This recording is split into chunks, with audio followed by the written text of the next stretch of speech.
gaji yang semestinya diterima oleh Rahman tidak langsung dibayarkan oleh perusahaan.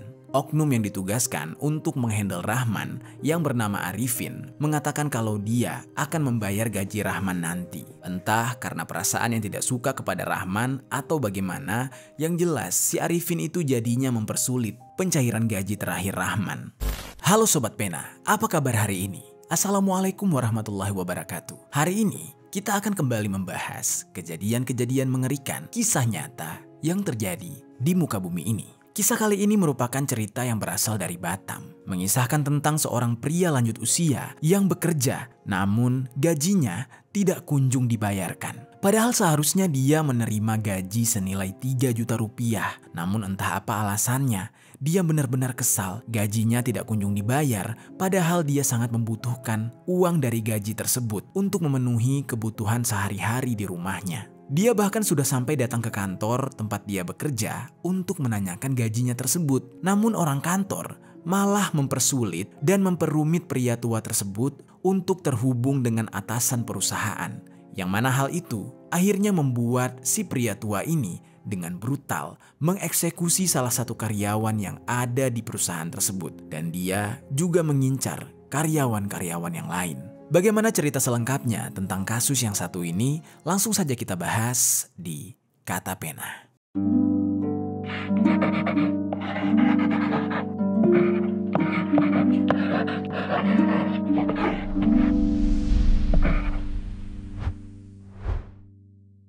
Sakit hati gaji tidak kunjung dibayarkan, Rahman Padak gelap mata nekat nyawa Almiron Sihombing alias Jimmy.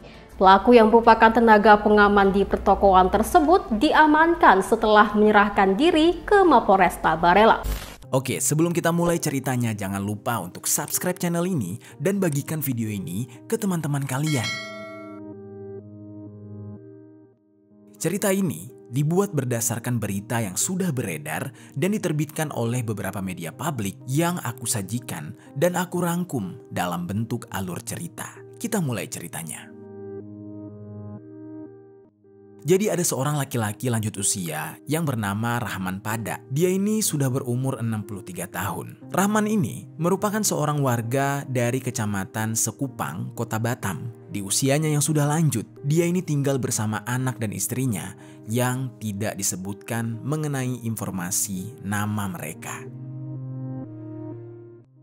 Rahman ini bersama keluarganya tinggal di sebuah rumah sederhana. Dan 8 tahun terakhir, Rahman ini bekerja dan mengabdi sebagai security di kantor pemasaran di sebuah PT yang bernama PT Mega Trijaya. Selama dia bekerja di sana, Rahman bisa dikatakan bekerja dengan sangat baik. Dia patuh dan dia disiplin. Namun sobat, meskipun Rahman ini bekerja dengan sungguh-sungguh, ada saja orang di tempat kerjanya yang tidak suka kepada dia. Orang tersebut iri kepada dia dan sering sekali menjelek-jelekan Rahman. Nama orang itu adalah Arif, dan ini menurut pengakuan Rahman. Entah kesalahan apa yang sebenarnya sudah dilakukan oleh Rahman, sehingga membuat atasannya menjadi tidak suka kepada dia. Dan sering sekali atasannya tersebut tidak menghargai dia. Meskipun begitu, terkadang Rahman tidak menghiraukannya. Dia hanya fokus untuk bekerja agar bisa menghidupi keluarganya.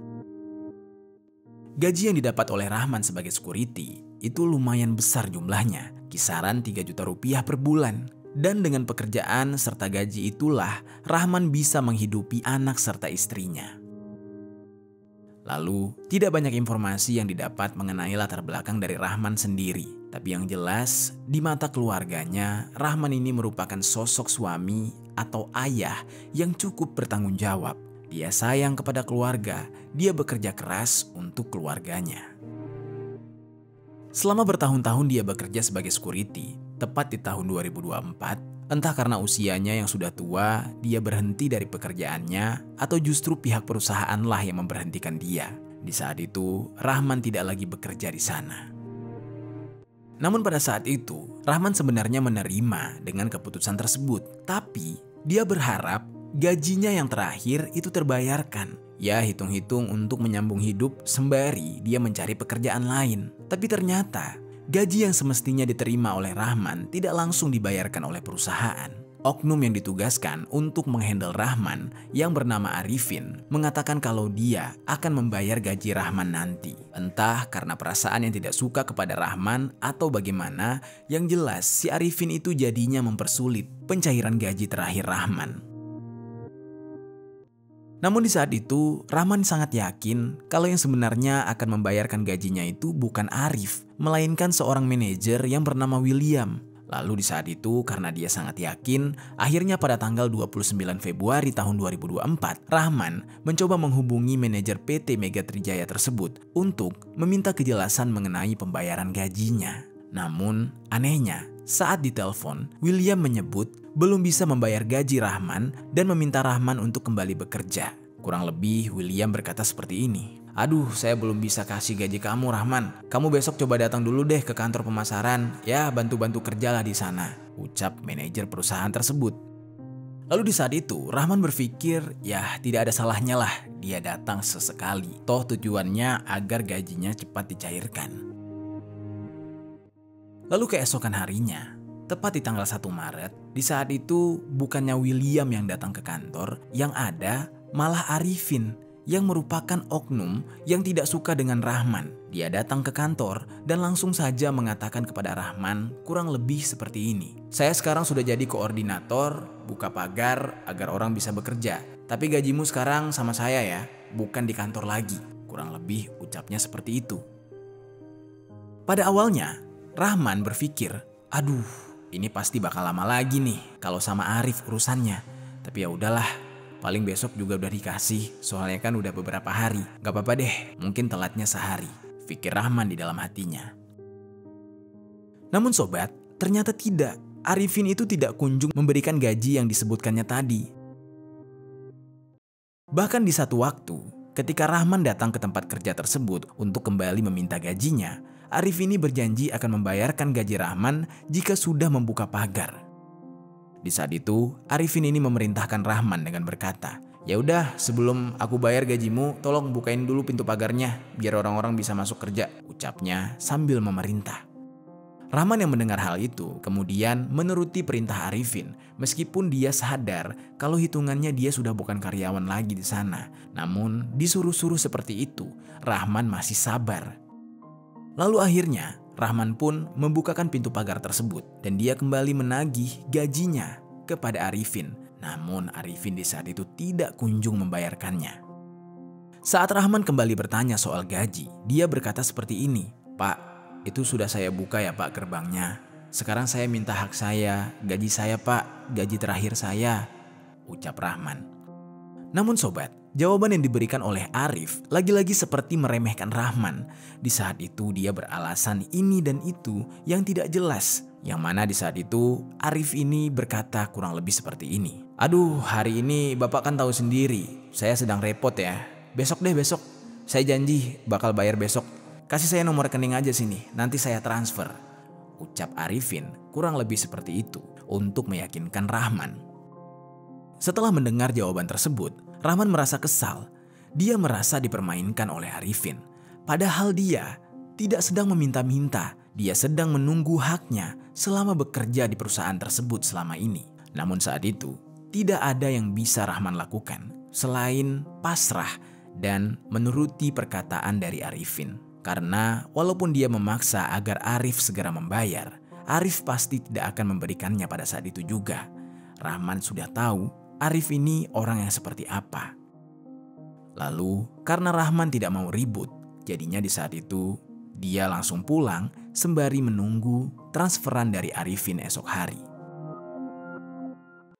Singkat cerita keesokan harinya, tepatnya pada hari Rabu tanggal 6 Februari tahun 2024, Rahman sedari pagi sudah sibuk melihat handphonenya. Dia menunggu janji dari Arifin yang akan segera mentransfer gajinya. Namun di saat itu, berjam-jam dia menunggu, gajinya tidak kunjung ditransfer juga. Karena hal tersebut, Rahman pun menjadi kesal dan geram. Dia berkata kurang lebih seperti ini, "Ah, sialan nih, bisa-bisanya ya nih orang mainin aku. Dari kemarin loh aku minta hakku. Itu kan gaji aku kerja, kok masih gak dikirim ya? Memangnya aku ini ngemis apa gimana? Itu hakku loh," ucapnya di dalam hati kurang lebih seperti itu. Tak hanya dia yang kesal gajinya belum turun, istri Rahman juga merasa kesal. Pasalnya, kebutuhan rumah tangga mereka serta kebutuhan untuk anak mereka sekolah sedang tidak ada. Mereka hanya bisa mengandalkan uang dari gaji terakhir Rahman tersebut. Sudah pusing karena terus menagih gaji yang tidak diberikan, ditambah istrinya yang terus saja tidak berhenti meminta uang kepada Rahman, membuat Rahman semakin-makin emosi dan murka. Hari itu istri Rahman sempat berkata, "Ini kapan sih gajimu keluar? Kita mau makan apa nih? Gak ada uang sama sekali, gak ada buat beli bahan pokok," ucap istrinya sambil mengeluh. Lalu Rahman menjawab, "Emangnya beneran gak ada sama sekali? Gak ada gitu buat makan hari ini aja?" tanya Rahman kepada istrinya. Lalu istrinya sambil marah-marah menunjukkan kepada Rahman sambil berkata, "Lihat nih, coba kamu lihat. Beras pun gak ada di rumah kita. Gak ada yang bisa kita masak. Ayolah, kapan gajimu dibayarkan?" tanya istrinya. Mendengar ucapan sang istri, selanjutnya Rahman pun akhirnya pergi ke dapur untuk memastikan. Dan di saat itu benar saja, di tempat penyimpanan beras, tidak ada satu butir beras pun di sana. Tidak ada bahan makanan yang bisa dimasak. Karena hal itulah, akhirnya Rahman ini memutuskan untuk kembali mendatangi kantor pemasaran tersebut dan berencana ingin menemui manajer PT Mega Trijaya. Di saat itu, emosi Rahman sudah tidak terbendung. Dia sudah sangat emosi dan rencananya akan membuat perhitungan serius dengan pihak perusahaan tersebut. Saking dia emosinya, di saat dia akan menuju ke perusahaan itu, dia sampai membawa sebilah parang yang dia selipkan ke dalam payung. Berangkatlah Rahman dari rumahnya menuju kantor perusahaan tersebut menggunakan sepeda motor jenis Honda Beat. Di saat itu, dia berpikir kurang lebih seperti ini. Ini kalau sampai gajiku nggak diberikan juga, aku habisi si William dan Arifin. Kalau sampai mereka berdua nggak ada di sana, siapapun yang aku temui, aku habisin segera pakai parang ini. Udah habis kesabaranku, emosi aku dibuatnya, ucapnya. Kemudian sambil berjalan menuju kantor pemasaran, yang mana pada saat itu sebenarnya ruko tempat kantor pemasaran tersebut kebetulan sedang ada pembangunan atau renovasi. Setelah melalui perjalanan beberapa menit, sampailah dia di perusahaan tersebut. Ketika itu, dia langsung menanyakan keberadaan Arifin dan juga William. Ternyata di saat itu dia tidak bisa menemukan dua orang tersebut. Dua pria yang dia cari sedang tidak ada di tempat. Dan di saat itu, dia hanya melihat beberapa karyawan laki-laki. Di antaranya ada yang bernama Jimmy dan istrinya Jimmy yang juga sedang ada di sana yang bernama Ida Kristiani. Rahman di saat itu sempat mengurungkan niatnya untuk melakukan tindakan kekerasan. Pasalnya, ada perempuan di kantor pemasaran tersebut dan orang itu juga bukan orang yang bersalah. Yang mana baginya haram dan pantang untuk melakukan aksi kekerasan di depan seorang wanita yang tidak bersalah dan tidak seharusnya terlibat di dalam perkaranya ini.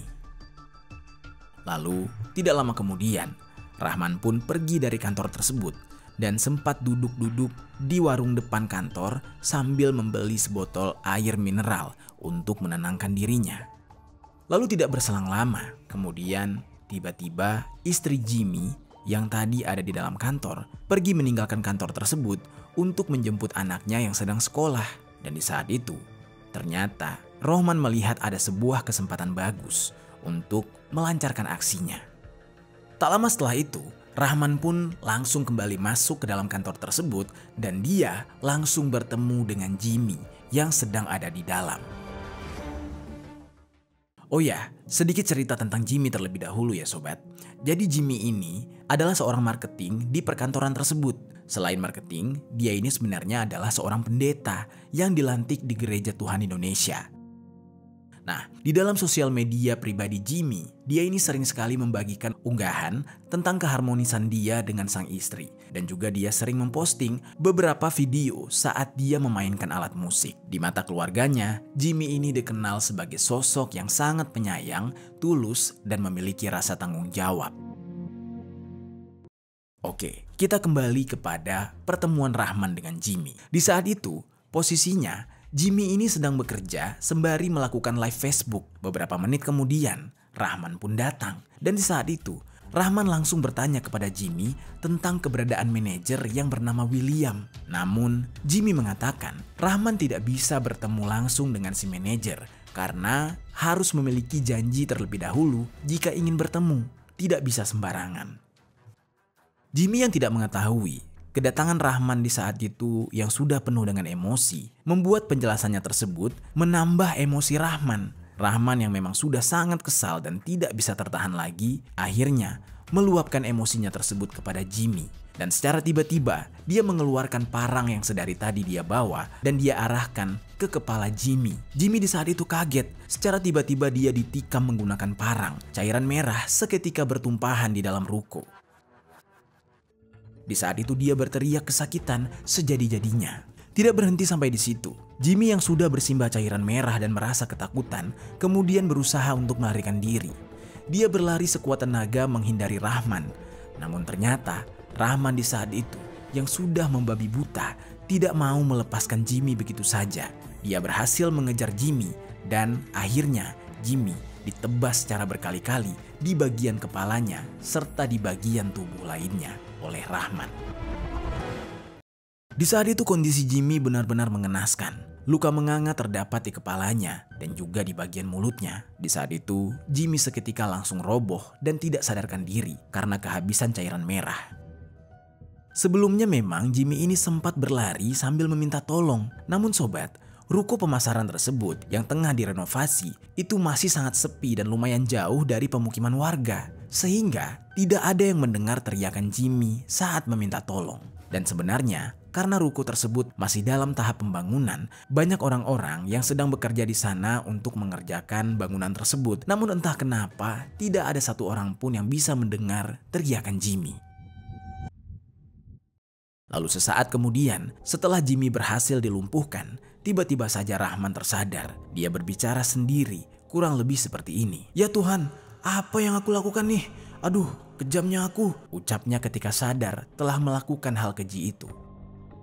Lalu karena merasa bersalah, akhirnya Rahman berusaha untuk pergi dari sana. Dia berjalan menjauh dari perkantoran tersebut dan menuju ke rumah salah satu aparat kepolisian di daerah tersebut. Tidak lama kemudian, dia pun sampai di kediaman salah seorang aparat dan langsung saja menemui aparat tersebut sambil mengakui perbuatannya. Di saat itu Rahman datang dengan bersimbah cairan merah di tubuhnya. Lalu dia berbicara kepada aparat tersebut. "Pak, saya datang ke sini mau ngaku. Saya habis ngeeksekusi orang. Saya ngehajar orang tersebut pakai parang ini, Pak. Tangkap saya, Pak," ucap Rahman dengan sangat kooperatif.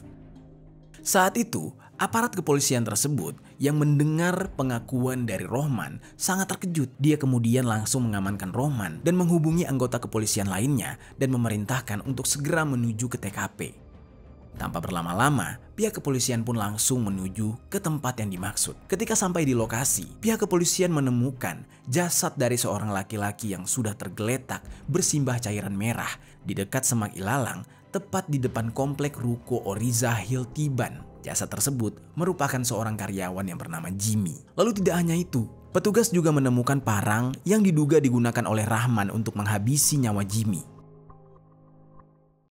Sesaat kemudian, tempat yang tadinya sepi karena ada kejadian itu, tiba-tiba saja ramai dikerumuni oleh warga. Para pekerja bangunan di sekitar serta warga setempat berbondong-bondong datang ke TKP. Begitu juga dengan istri Jimmy, yaitu Ida, yang baru saja menjemput anaknya. Dia tiba di sana dan langsung melihat kerumunan yang mana awalnya dia tidak mengetahui kalau kerumunan tersebut karena disebabkan oleh jasad suaminya. Ida pun sempat bertanya, "Ada apa ini, Pak? Kok rame banget? Itu siapa, Pak?" tanya Ida. Lalu dia pun menghampiri kerumunan itu dan betapa terkejutnya dia melihat suaminya Jimmy telah tergeletak tidak bernyawa bersimbah cairan merah. Seketika Ida langsung histeris berteriak. Dia tidak bisa menahan tangisnya. Jeritannya menjadi-jadi karena mengingat dia baru saja sebentar meninggalkan suaminya untuk menjemput anaknya dari sekolah. Di saat itu, banyak warga serta pihak kepolisian yang berusaha menenangkan Ida. Tidak selang berapa lama, kerabat Jimmy juga datang ke lokasi, serta polisi yang ada di sana juga langsung mengevakuasi jasad Jimmy. Namun sobat, di saat itu evakuasi agak sedikit sulit karena Ida, istrinya Jimmy, terus saja menangis dan berteriak-teriak. Dia menangis sambil mengatakan, "Ya Tuhan, kamu ini orang baik. Siapa orang jahat yang tega lakuin ini kepada kamu, Pak?" teriak Ida di dalam tangisnya. Di samping itu, polisi yang sudah mengamankan Rahman kemudian langsung melakukan interogasi kepada Rahman. Tak hanya itu, polisi juga menginterogasi beberapa karyawan yang ada di sana sebagai saksi. Saat itu ada salah seorang karyawan yang berkata kurang lebih seperti ini. "Saya sempat lihat sih sebelum kejadian pelaku ini datangin Jimmy yang waktu itu lagi ngobrol-ngobrol sama istrinya. Tapi setelah itu saya nggak tahu lagi. Pokoknya setelah itu tahu-tahu udah banyak orang aja dan ada suara beberapa orang teriak-teriak. Pas saya lihat udah banyak cairan merah bercecer di mana-mana," ucap salah satu karyawan tersebut.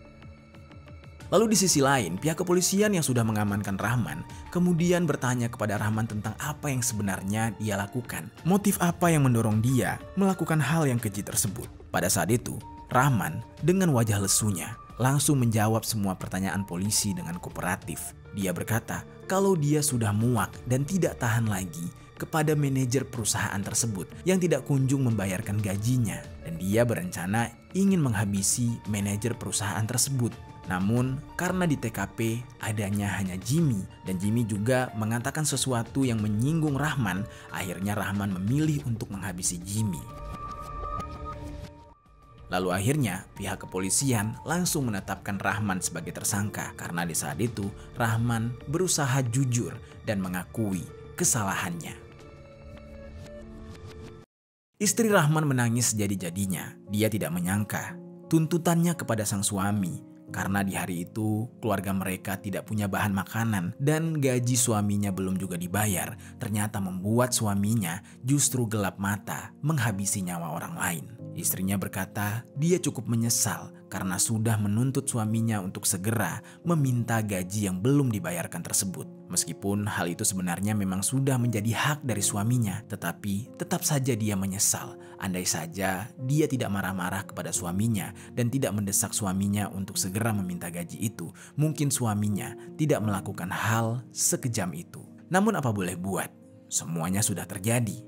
Jasad dari Jimmy akhirnya dipulangkan kepada keluarga untuk segera dimakamkan. Sementara itu, Arifin dan juga William mengakui semuanya. Arifin mengakui bahwa dialah yang sedari awal mempersulit Rahman untuk bisa bertemu dengan William. Sementara itu William juga mengakui kalau perusahaan mereka belum membayar sepeser pun gaji terakhir dari Rohman.